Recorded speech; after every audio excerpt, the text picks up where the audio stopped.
everyone, how are you doing? Hope you're keeping well. You may notice that the quality of this video is slightly different, and I'm going to have to keep checking the camera to make sure that the recording hasn't stopped because it doesn't have a recording light on it. I'm using my second camera today because my first camera, which is down here, I'm going to be using for today's video.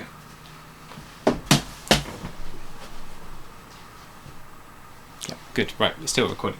So, because... Good. It's really awkward not being able to see the screen. Because I recently, after a while of trying to struggle with lighting setups, acquired myself one of these.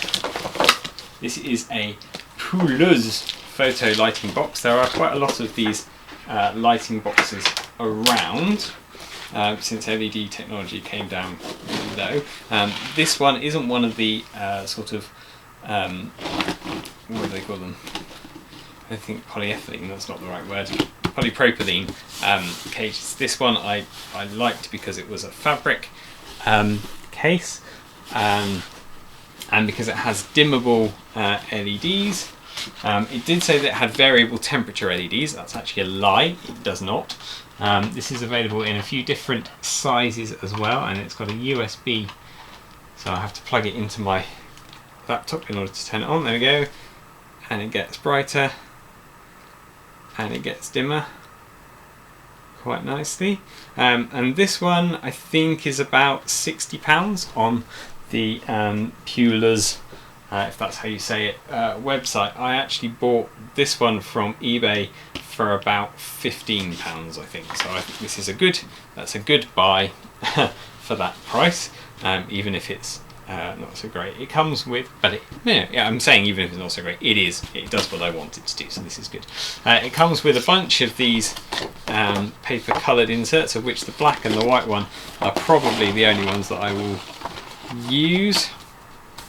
But it comes with a host of other grey and blue and yellow and pink and horrible coloured things that I'm probably not going to be using. But I did not want this to be a review video or a this is how I photograph miniatures in a professional capacity video. I really want to ask you a question because I'm very keen to improve my miniature painting, not painting, well I am keen to improve my miniature painting, my miniature photography, because it's really important, and I feel like my photos never show off my painting to the best effect. So I decided to buy this, and then I've got some setup. Let's take a random figure, let's take a random Chaos miniature from my army and put them in there, and I'm going to try and photograph this. Now I'm using a Canon Rebel camera here, and I'm using a where can you see, there you go, I'm using an 1855mm macro 0.25 meter 0.8 foot lens. This does also come with, I think it's a 50mm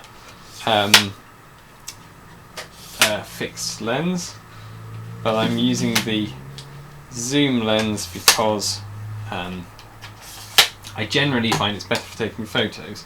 However, some people have suggested that I should use the fixed, what do they call it, a prime lens, that's what they call it. I should use the prime lens rather than my zoom lens necessarily. Now this is obviously quite glowy, so it's going to be quite hard for you to see. Maybe I will just reduce. Does that help? I don't know if that helps. Maybe that helps a little bit. Anyway, my camera is mounted on a tripod for stability's sake, and I have a little head on this tripod for angling and positioning. Now, following a shooting tutorial, I have my ISO set as low as possible. So I have my ISO set to 200 currently. Ideally it would be at 100, but I have it currently set to 200. I have my f-stop, that's my aperture setting, as wide as possible. This is not so crucial on this miniature, but on a bigger miniature or a rank of miniatures, you want a wide depth of field, so you want a big f-stop. That means that your shutter speed has to be quite slow, as in the shutter has to be open for quite a long period of time in order to get enough light in, because with the aperture closed, that doesn't allow an awful lot of light into the camera, which is why it's good to have this dimmable, and I would tend to have it on as high a setting as possible. Now, when I take the photo on fully manual setting here, whether I do it with manual focus or autofocus, I tend to use the screen. If I just turn that around so you can see, I tend to use the screen on the back of the camera rather than the viewfinder, because I find seeing small objects like this by eye and seeing them, whether they're in focus or not, on this viewfinder is really hard, whereas on the screen it's much easier. But I find that when I take the photo, although it looked like it was in focus on the screen, it actually comes out blurry. So I thought, okay, the reason for this is that maybe the camera is wobbling. So then I put the camera on a timer, and I made sure, because this room has floorboards, so I made sure I had enough time on the timer to step outside of the room, so I wasn't shaking the floorboards, and for the camera to come to a standstill before the shutter went off, and that didn't solve the problem. Then I tried to use the prime lens because I wondered if maybe something was moving in here after I'd focused it, and the prime lens did the same thing. But then I switched to the same mode, the filming mode that I use to take my videos, and with that engaged, it was coming out clear.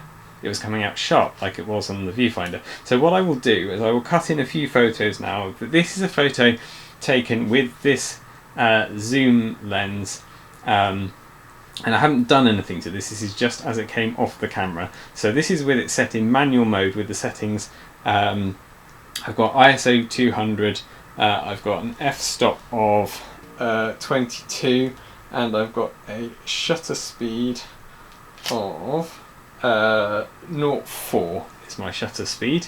Okay, if that means anything to you, if anyone's a photographer, tell me whether you think there's anything wrong with those settings, and I will try it. And I'm going to take a photo, and this is how this photo is coming out. Okay, so it's a bit glowy, it's a bit blurry, it's not as crisp or sharp as I would like. Now I'm going to set the camera back to the video shooting mode. Again, the ISO is still at 200, and this is actually enabling me to drop the shutter speed a little, to decrease the shutter speed slightly. So maybe that's part of the key to it, but I do want to have that big f-stop so that I can get lots of the figure in the shot. So I'm going to take a photo with that now, and this is how that photo's come out. So if anyone is a photographer, anyone feels like they can give me some advice, please give me some advice. I would really value what do you think I'm doing wrong. Can I get a different lens for it perhaps? Will that help? If someone suggested that if the miniature takes up more of the picture, if I'm not so far back and zoomed out from it that it's a tiny portion of the picture, then that will give a better result. Is there a macro lens, for example, that you would recommend? I have a macro lens, but it is a fisheye, and I don't like don't like the effect that it gives, especially on something this small. So so is there a macro lens that you would recommend?